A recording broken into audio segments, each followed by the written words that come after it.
Hello दोस्तों, KP college के online classes में आपका स्वागत है। हम लोग बीए थर्ड ईयर की क्लासेस में पढ़ रहे थे। चैप्टर 4 हमने कर लिया था। आज हम चैप्टर 5 स्टार्ट कर रहे हैं। उसमें है शारीरिक विकास।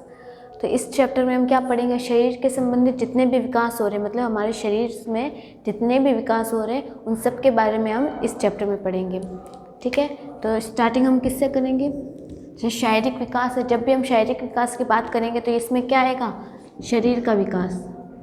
नाम से पता चल रहा है, शरीर का विकास। इसमें हम शरीर के विकास के बारे में पढ़ेंगे। हम ये शरीर का विकास किन अंगों में किस प्रकार से हो रहा है और कैसे हो रहा है, और यह किसी विकास की अवस्था को कैसे प्रभावित कर रहा है, उन सभी के बारे में हम पढ़ेंगे। और शारीरिक विकास में हम क्या पढ़ेंगे? शरीर में विकास होता जाएगा तो किस किस में चेंजेस होगा? आकार में, लंबाई में, भार में,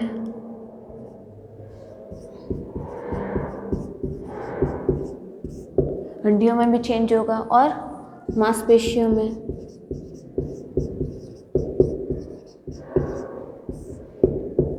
मांसपेशियों में, इन सभी में चेंजेस जो आएगा, और इन सभी में ये चेंजेस आ रहा है तो क्या हो रहा है? इनमें विकास हो रहा है। ये विकास किस में हो रहा है? शरीर में।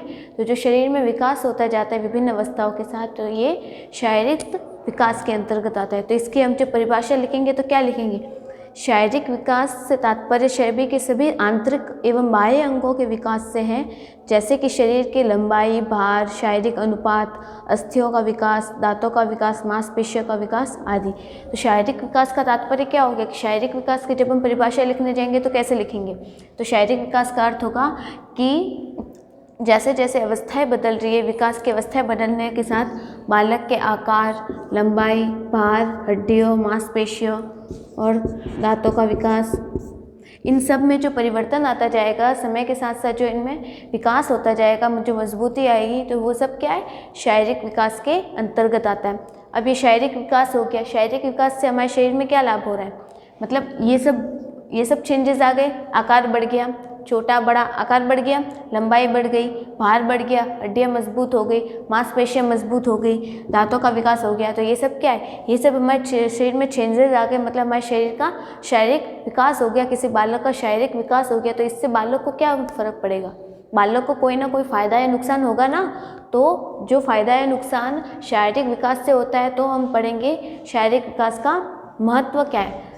शारीरिक विकास हमें पता चल गया, शरीर का जो विकास होता जाएगा ये शारीरिक विकास के अंतर्गत आएगा। लेकिन अब ये शारीरिक विकास हो रहा है, इससे शरीर को क्या फ़ायदा मिल रहा है, क्या बेनिफिट हो रहा है, उसके बारे में पढ़ते हैं। तो टॉपिक है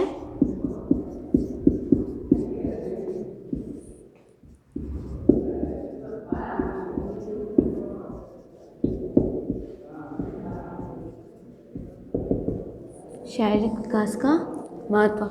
मतलब ये हमारे शरीर में जो शारीरिक विकास हो रहा है, हड्डियाँ मजबूत हो रही है, मांसपेशियों का विकास हो रहा है, आकार बढ़ रहा है, लंबाई बढ़ रही है, वजन बढ़ रहा है, ये सब हो रहा है। तो ये सब होने के साथ साथ, ये सब होने से हमारे शरीर में क्या फ़र्क पड़ रहा है? बालक को क्या कुछ फ़ायदा हो रहा है या नहीं हो रहा? नुकसान हो रहा है तो क्या नुकसान हो रहा है, इसका हमें पता होना चाहिए। तो उसके लिए क्या पढ़ेंगे? ये शारीरिक विकास हो रहा है, उसका महत्व क्या है, ये शारीरिक विकास क्यों होता है। तो इसमें सबसे पहला कारण क्या होगा?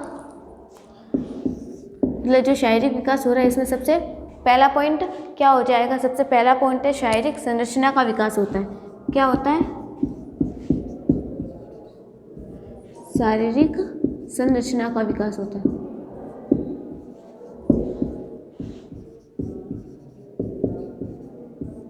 शारीरिक संरचना का मतलब क्या हो गया? मतलब शरीर को एक ढांचा मिल रहा है। मतलब हम कुछ जैसे हम कुछ मॉडल बना रहे हैं तो उसके लिए क्या करेंगे? हम बेस बनाएंगे। जैसे हम पूरे घर बना रहे हैं, पूरी इमारत बना रहे हैं, तो उसके लिए क्या करेंगे? पहले नींव रखेंगे, कि नींव के ऊपर घर बनाएंगे ना। उसके लिए क्या होना चाहिए? पहले हमारे पास कुछ ढांचा होना चाहिए।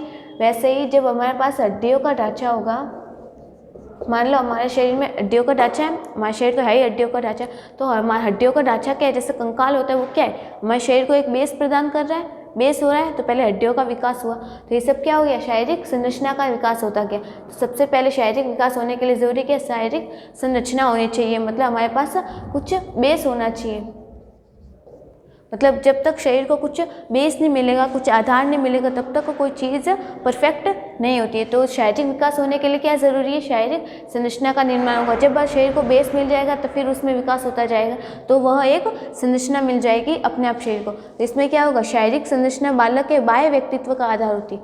मतलब शरीर का ढांचा मिल रहा है, ढांचा मिल रहा है तो उसका बाहरी रूप संवर रहा है, तो बाहरी रूप अच्छा होगा तो लोगों को भी आकर्षित करेगा, तो उसकी पर्सनालिटी और डेवलप हो जाएगी। तो इसमें क्या होता है कि शारीरिक संरचना जो होती है ये बालक के बाह्य व्यक्तित्व का आधार होती है। तो बाह्य व्यक्तित्व का बेस होती है। यह एक लंबा चौड़ा उत्तम शारीरिक स्वास्थ्य वाला बालक अधिक प्रभावशाली दिखता है। अभी मैंने बताया जब हमारी बाहरी संरचना अच्छी होगी तो हमारी पर्सनैलिटी अच्छी हो जाएगी, पर्सनैलिटी अच्छी होगी तो लोग ज़्यादा अट्रैक्टिव होंगे, और जिसकी तरफ लोग ज़्यादा अट्रैक्टिव होते हैं तो लोग उन्हें ज़्यादा पसंद करते हैं, तो वो बालक क्या होता है? बहुत इफेक्टिव हो जाता है। तो जब क्या होगा? शारीरिक विकास अच्छा होने से बालक की शारीरिक संरचना का विकास अच्छी तरह से होता है, बालक क्या हो जाता है? प्रभावशाली हो जाता है, अट्रैक्टिव हो जाता है। तो शारीरिक विकास किसमें मदद करता है? बालक को प्रभावशाली या इफेक्टिव बनाने में मदद करता है। फिर दूसरा, और शारीरिक विकास कहाँ यूज़ होता है? और विकास होता है मांसपेशियों और अस्थियों का विकास होता है। मांसपेशियों एवं अस्थियों का विकास।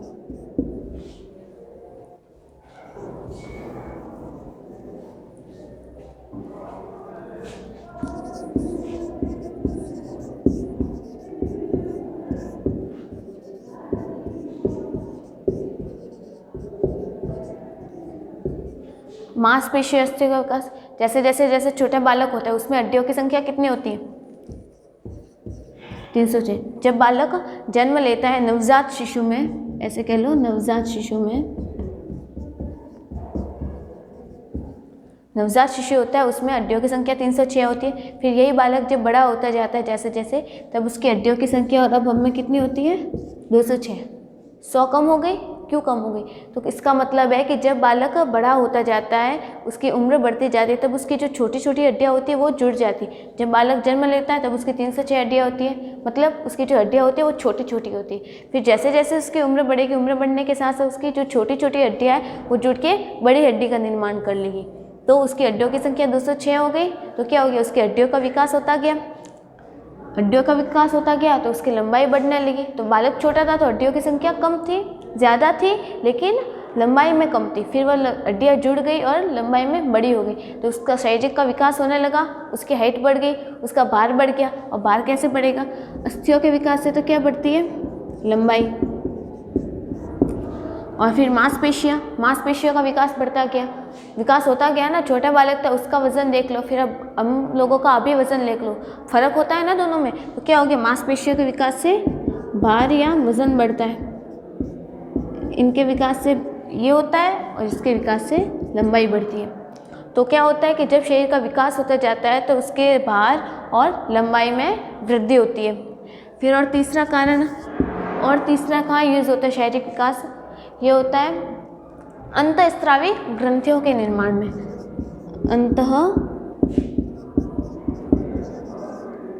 अंतःस्रावी ग्रंथियों का,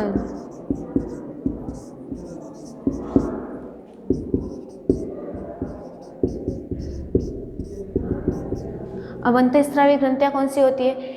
मतलब हमारे जो शरीर का विकास होता है ये बाहरी तो होता ही, मतलब बाहर से तो हमें दिखता ही है कि हाँ इसके शरीर का विकास हो रहा है, तो उसके साथ साथ हमारे जो आंतरिक अंग होते हैं उनमें भी वृद्धि होती जाती है। तो ये वृद्धि किन में होती है? अंतःस्रावी ग्रंथियों में। मतलब हमारे शरीर की जो अंदर ग्रंथियाँ प्रेजेंट होती है उनमें भी उम्र बढ़ने के साथ साथ वृद्धि होती जाती है, उनमें भी विकास होता जाता है। तो ये ग्रंथियाँ कौन कौन सी होती है?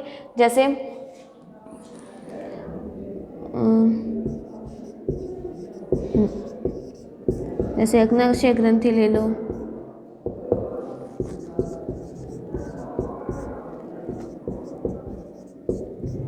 पीयूष ग्रंथि हो गई, और थायराइड, ये सारी जो ग्रंथियाँ होती है ये कौन सी होती है? अंतःस्रावी ग्रंथियाँ। और यकृत ले लो, मतलब जैसे जैसे उम्र बढ़ेगी इन ग्रंथियों का आकार भी बढ़ता जाता है, इनकी कार्य क्षमता बढ़ती जाती है। जैसे छोटा बालक है वो सिर्फ दूध पीता है, तो उसके दूध का पाचन करने के लिए तो ये सारी ग्रंथियाँ होंगी नहीं, उसके लिए भी कुछ एक स्पेसिफाइड ग्रंथि होगी। और जब हम वही बालक बड़ा हो जाता है तब वह सभी प्रकार के आहार को ग्रहण करते हैं, तो उसके लिए ये सभी ग्रंथियाँ काम में आती है। तो इसका मतलब क्या है कि अंतःस्रावी ग्रंथियों का निर्माण होने लगता है। जब बालक छोटा होता है तब उसके पास ये सारी ग्रंथियाँ मौजूद नहीं होगी, सभी प्रकार की प्रेजेंट तो होगी लेकिन वो कार्य नहीं करेगी। कार्य क्यों नहीं करेगी? उनमें विकास नहीं होता जाएगा। लेकिन जब उसका आकार बढ़ता जाएगा, वह बड़ा होता जाएगा, तब उसके इन ग्रंथियों का विकास होता जाएगा, क्योंकि वह सभी प्रकार के आहार को ग्रहण करना प्रारंभ करता है। तो उन आहार को वो ग्रहण करेगा तो उसको पचाने के लिए भी ग्रंथियाँ चाहिए, ग्रंथियाँ चाहिए तो इन ग्रंथियों का विकास होना प्रारंभ हो जाएगा। किससे होगा? शारीरिक विकास से होगा। मतलब जब बालक का शारीरिक विकास होता जाता है तो उसके साथ साथ उसके जो आंतरिक अंग होते हैं उनका भी विकास होता जाता है, मतलब अंतःस्रावी ग्रंथियों का निर्माण प्रारंभ हो जाता है। फिर और महत्व क्या है शारीरिक विकास का? कि सामान्य शारीरिक अवस्था का विकास। सामान्य शारीरिक अवस्था का अर्थ है कि इस अवस्था में बालक क्या करता है? सामान्य शारीरिक अवस्था,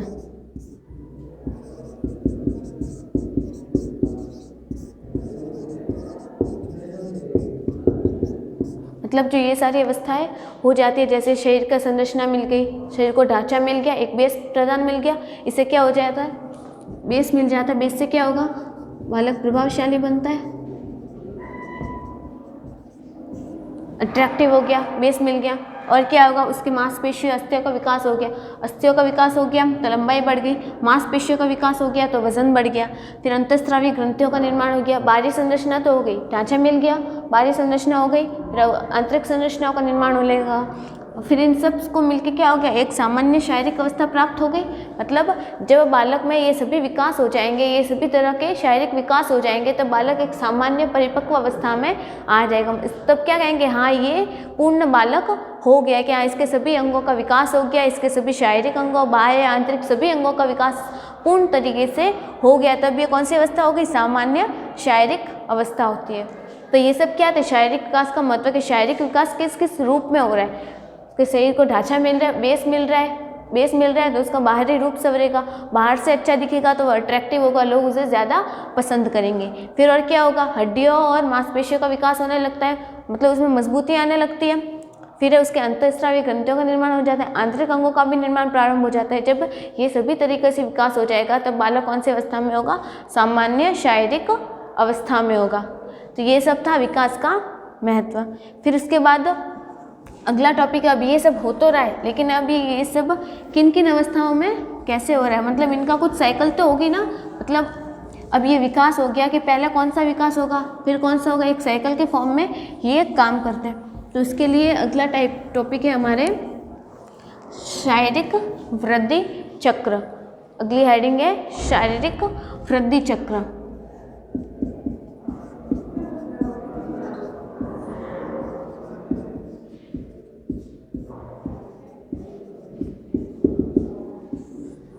शारीरिक वृद्धि चक्र। अब इस शारीरिक वृद्धि चक्र का मतलब है, बहुत सिंपल सी बात है, जब हम चैप्टर फर्स्ट से स्टार्ट किए तब से लेकर अब तक का पूरा है इसमें। अब इसका मतलब क्या है कि जब बालक सबसे पहले कौन सी अवस्था में होता है? गर्भकालीन। सबसे पहले गर्भकालीन,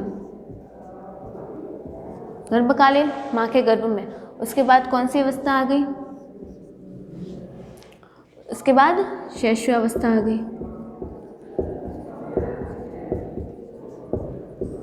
शैशवावस्था के बाद बचपना अवस्था,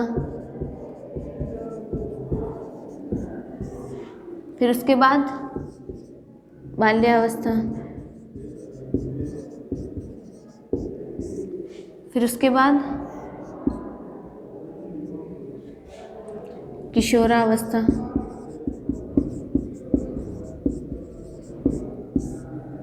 हम बस फिलहाल इन्हीं की बात करते हैं, ठीक है। जब हम शारीरिक विकास की बात कर रहे हैं, शारीरिक विकास कब तक होता है? गर्भकालीन से लेकर किशोरावस्था तक ही शारीरिक विकास होता है, क्योंकि शरीर में चेंजेस सिर्फ इन्हीं अवस्थाओं में आता है और किन्हीं अवस्था में शरीर का विकास नहीं होता है। सबसे पहले क्या होता है? जब बालक गर्भकालीन अवस्था में होता है तब तो क्या होता है? बालक के सभी अंग जैसे हाथ, पैर, आँख, नाक, कान, हृदय, मतलब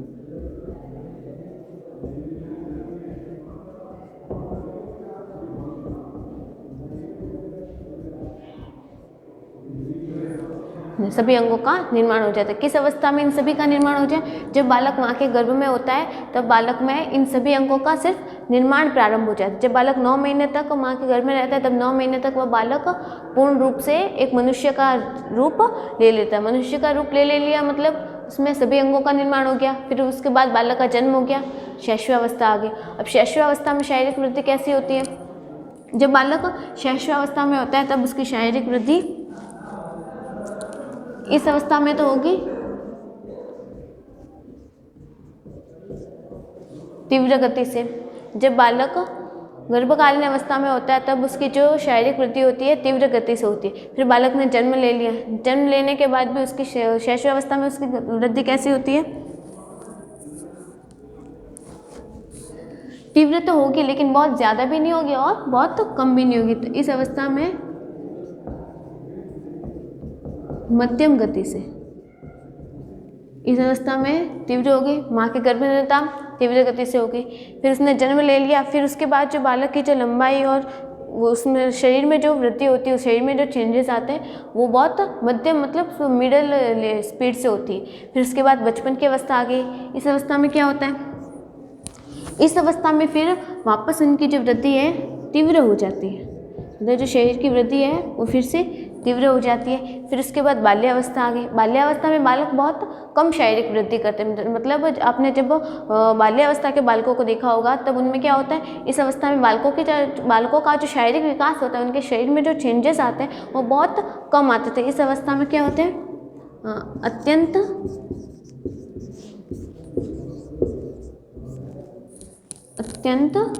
कम गति से या फिर मंद गति से भी कह सकते हैं। फिर बालक जब किशोरावस्था में आ जाता है, किशोरावस्था में आने के बाद फिर उसका जो शारीरिक विकास हो जाता है वह अति तीव्र हो जाता है।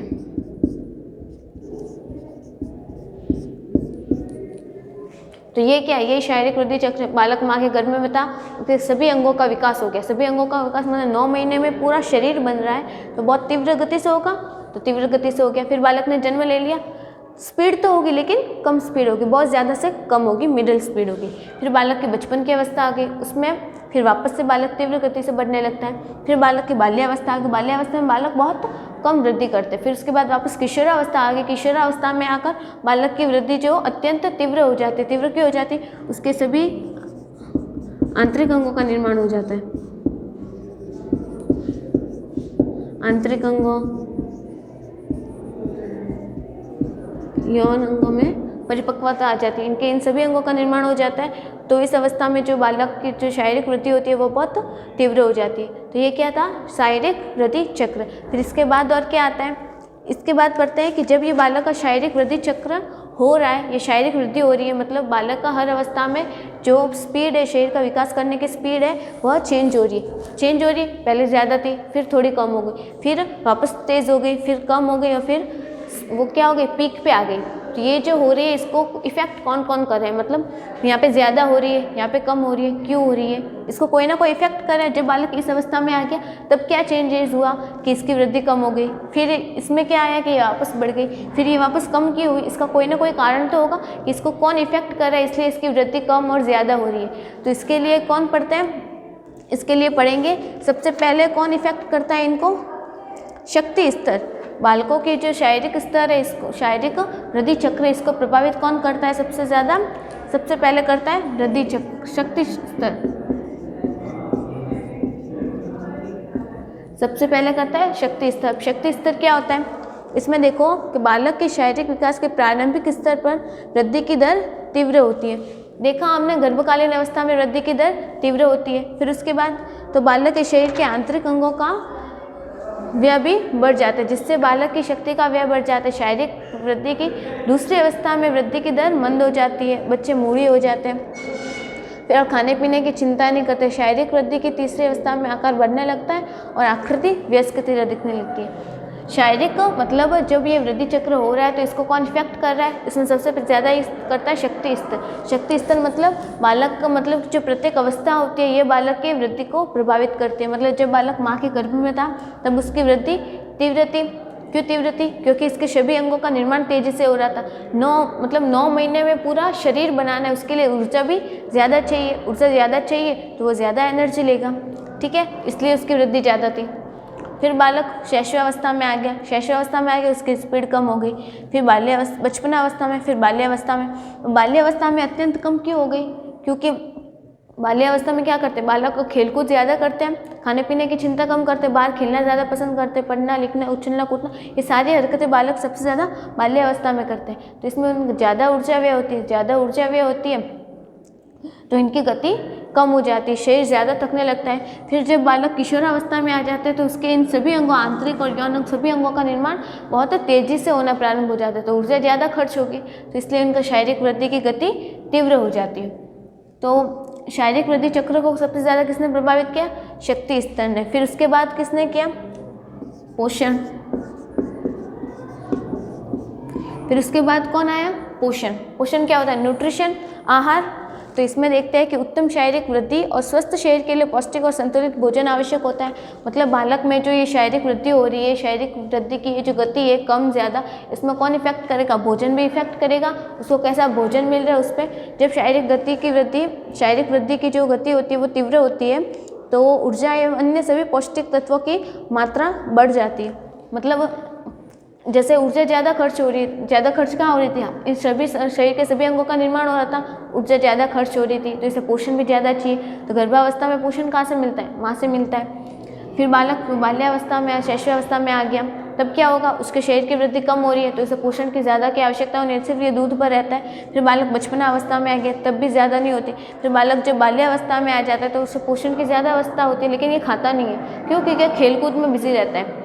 तो मतलब जब जो अवस्था आ रही है, जो विकास की अवस्था चल रही है, उस अवस्था में बालक का खान पान कैसा है, वो कैसा पोषण ले रहा है, उस पर उसकी शारीरिक वृद्धि डिपेंड करती है। मतलब अगर वो पोषण अच्छे से ले रहा है, संतुलित भोजन ले रहा है, तो उसकी जो शारीरिक वृद्धि है वो अच्छी तरह से हो जाएगी।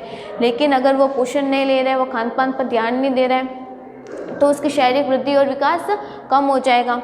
तो ये सब क्या है? पोषण भी शारीरिक वृद्धि को प्रभावित कर रहा है। शक्ति स्तर ने किया, शक्ति स्तर का क्या हो गया कि अलग अलग स्तर पर बालक कैसे ऊर्जा खर्च कर रहा है, फिर उसका जो विकास हो रहा है वो हो गया। फिर दूसरा है पोषण, बालक भोजन कैसा ले रहा है उस पर डिपेंड करता है। फिर अगर तीसरा पॉइंट कौन सा है? और समायोजन संबंधी समस्याएं। और बालक की वृद्धि कैसे प्रभावित होगी? समायोजन। समायोजन का मतलब होता है एडजस्टमेंट। समायोजन का मतलब एडजस्टमेंट, मतलब बालक एडजस्ट कैसे कर रहा है। तो इसमें देख लेते हैं, बालक जब इस धरती पर पैदा होता है तब उसे विभिन्न अवस्थाओं में एडजस्टमेंट करना पड़ता है। जब शारीरिक वृद्धि और विकास की गति मंद हो जाती है तो बालक का समायोजन आसान रहता है। जैसे हमने देखा होगा, कोई चीज़ अगर जब हमारे लिए बहुत ईजी हो जाती है तब हम उससे एडजस्ट हो जाते हैं ना। जैसे जब हम छोटी क्लास में होते तो मैथ्स देख लो, सिर्फ जोड़ बाकी गुणा भाग होता है। लेकिन जब हम सीखते नहीं, हमें शुरू में हम देखते हैं जोड़ बाकी गुणा भाग, जोड़ सीख ली, हमें जोड़ आती है, फिर हम कभी जोड़ को देखते हैं तो हम आसानी से कर पाते। क्यों? हमने उसके साथ ईजी हो गए, समायोजन हो गया, हमारा एडजस्टमेंट हो गया। फिर जब हम भाग को देखते तब हम डर जाते। कुछ बच्चे होते हैं अभी भी डरते हैं भाग से। फिर जब उसे भाग एक बार में समझ आ जाता है, फिर उसे कितने भी बड़े बड़े भाग करने को दे तो वो डिवाइड इसीलिए कर लेगा। क्यों कर लेगा? क्योंकि उसके साथ समायोजन हो गया, उसे समझ में आ गया कि हाँ ऐसे करने से मेरे साथ ऐसा हो जाएगा, मैं अगर इसे इस तरह से करूँगा तो हाँ ये सॉल्व हो जाएगा। तो उसी तरह क्या होता है, जब बालक माँ के गर्भ में होता है तो पोषण किससे लेता है? माँ से ले रहा है, पोषण ले रहा है, तो उसका विकास अच्छी तरह से हो रहा है। फिर बालक शैशवावस्था में आ गया, तो अब उसे पोषण कहाँ से मिल रहा है? मिल रहा माँ से। ये क्या मिल रहा है? माँ का दूध मिल रहा है, ठीक है। फिर उसके बाद बालक कहाँ आ गया? बचपन की अवस्था में। फिर बाल्यावस्था में आकर अब उसे माँ नहीं खिलाती, माँ उसे सिर्फ भोजन देगी। अब वह दूध पर डिपेंड नहीं रहे, दूध के साथ साथ उसे और कई और भी आवश्यकताओं की ज़रूरत होती है। और भी कई आवश्यकता होगी, हर तरह के पोषक तत्व, संतुलित आहार की उसे आवश्यकता होती है। तो उसके लिए क्या होता है, अगर वो इन सबके साथ समायोजन नहीं करेगा, अच्छे से खाएगा पिएगा नहीं, तब उसका जो शारीरिक वृद्धि चक्र है वो प्रभावित हो जाएगा।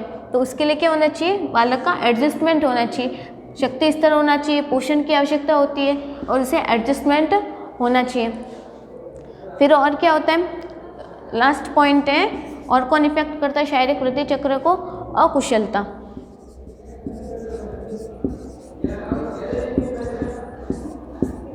और अकुशलता प्रभावित करता है। अब इसमें क्या होता है, जब बालक की शारीरिक वृद्धि तीव्र होती है तब उसमें अकुशलता पाई जाए, जैसे नाड़ी तंत्रिकाओं में, और परिपक्व होने पर अकुशलता ज़्यादा व्याप्त होती है। जैसे जैसे परिपक्वता आती है मांसपेशियाँ विकसित हो जाती है। अकुशलता मतलब जब बालक छोटी अवस्था में होता है तब उसकी जो मांसपेशियाँ होती है वो ज़्यादा मजबूत नहीं होती। ज़्यादा मजबूत नहीं होती तो मतलब वो खुद से कुछ नहीं कर पाता, वो हर किसी काम के लिए दूसरे अपने पेरेंट्स पर डिपेंड रहता है। लेकिन जब बालक बड़ा होता जाता है उसकी मांसपेशियों का विकास हो गया, उसके अस्थियों का विकास हो गया, मतलब उसके शरीर का सर्वांगीण विकास हो गया। अब वो खुद का काम खुद कर सकता है, उसमें मजबूती आ गई, वो कमज़ोर नहीं था, अब वो मजबूत हो गया, प्रभावशाली हो गया, तो मतलब वो खुद के काम खुद कर सकता है। तो उसमें क्या आ गई, कुशलता आ गई। कुशलता आ गई मतलब उसमें परिपक्वता आ गई, मतलब उससे फिर किसी और पर डिपेंड रहने की ज़रूरत नहीं, वो खुद के काम खुद कर सकता है। तो क्या होता है, अकुशलता। अकुशलता होगी तो बालक का जो शारीरिक वृद्धि चक्र है वो प्रभावित हो जाएगा। तो ये शारीरिक वृद्धि चक्र ये क्या होनी चाहिए, कुशलता होनी चाहिए। मतलब कुशलता कब आएगी, जब उसमें परिपक्वता होगी, उसका शारीरिक विकास अच्छी तरह से हो जाएगा, तब अकुशलता खत्म हो जाएगी। तो ये सब क्या कर रहे थे, शारीरिक वृद्धि चक्र को प्रभावित कर रहे थे। अब है कि ये शारीरिक वृद्धि चक्र हो गया, मतलब ये शारीरिक वृद्धि चक्र हो रहा है, अब इसको प्रभावित कौन कर रहा है ये भी पढ़ लिया। अब ये शारीरिक वृद्धि चक्र हुआ है हर एक अवस्था में, तो इससे क्या परिवर्तन आ रहे हैं, कौन कौन से परिवर्तन आए देखते हैं। कि शारीरिक वृद्धि चक्र क्रमिक होता है। क्रमिक मतलब हर एक क्रम के द्वारा होता है। पहले गर्भावस्था ही होगी, ऐसे नहीं कि पहले शैशवावस्था आ गई फिर गर्भावस्था आई, ऐसे नहीं होगा। तो ये क्या हो रहा है, क्रम वाइज चल रहा है, हर एक के बाद एक चल रहा है ना, एकांतर क्रम में। तो ये क्या हो गया कि शारीरिक विकास कैसे होता है, स्टेप बाय स्टेप होता है। ऐसे नहीं कि फर्स्ट से सीधा थर्ड पे आ जाएगा, ऐसे नहीं होगा। फर्स्ट सेकंड थर्ड फोर्थ, तो क्या हो रहा है, क्रम से चल रहा है। तो शारीरिक विकास कैसे होता है, क्रम के द्वारा होता है। और क्या होता है, शारीरिक विकास को कई कारक प्रभावित करते हैं, जैसे वंशानुक्रम, वातावरण, मतलब आसपास का वातावरण कैसा होगा, माता पिता से हमें कैसे गुण आए, वो सब भी शारीरिक विकास को प्रभावित करेंगे ना। आसपास का वातावरण प्रभावित करेगा, विद्यालय के लोग प्रभावित करेंगे, भोजन प्रभावित करेगा, आहार प्रभावित करेगा, ये सब है। फिर है मौसम भी शारीरिक विकास को प्रभावित करता है, और लिंग भी शारीरिक विकास को प्रभावित करेगा। लिंग कैसे प्रभावित करेगा, जैसे लड़कियां हैं, लड़कियों का जो शारीरिक विकास है वो बाल्यावस्था तक तो लड़कों से जल्दी हो जाता है। लड़के और लड़कियों में से बालिका होती है, जो लड़की होती है, उसका जो शारीरिक विकास है वो लड़कों से पहले हो जाता है। लेकिन जब किशोरावस्था आ जाती है, किशोरावस्था में आने के बाद जो लड़के होते हैं उनका जो शारीरिक विकास है वो लड़कियों की तुलना में जल्दी हो जाता है। तो ये फर्क आया ना, कि पहले तो लड़कियों का हो रहा था फिर लड़कों का होने लगा। तो ये सब क्या, ये शारीरिक वृद्धि चक्र में परिवर्तन होते हैं। सबसे पहले हमने ये वृद्धि चक्र पढ़ा। वृद्धि चक्र में क्या होता है, हर एक स्टेप के द्वारा होता है। मतलब ऐसा तो नहीं है पहले गर्भकालीन अवस्था आ गई फिर बचपना अवस्था आ गई, ऐसे नहीं होता। मतलब एक स्टेप बाय स्टेप चलता है। और इसमें क्या होता है, इसको और भी कई फैक्टर इफेक्ट करते हैं, जैसे कौन कौन से, परिवार हो गया, वातावरण हो गया, ये सब इफेक्ट करें। और इनके द्वारा शक्ति स्तर है, पोषण है, समायोजन है। समायोजन का मतलब एडजस्टमेंट हो, कि बालक कैसे एडजस्ट कर रहा है। और है अकुशलता, मतलब जब तक बालक में शक्ति नहीं आएगी, उसमें परिपक्वता मजबूती नहीं आएगी, तब तक बालक कुछ नहीं कर पाएगा। तो ये सब क्या थे, आज हमने पढ़ा था शारीरिक विकास। शारीरिक विकास क्या होता है उसके बारे में पढ़ा, और शारीरिक विकास के महत्व क्या थे वो पढ़े। और हमने आज शारीरिक वृद्धि चक्र पढ़ा। इसके बाद हम अगली क्लास में पढ़ेंगे। Thank you.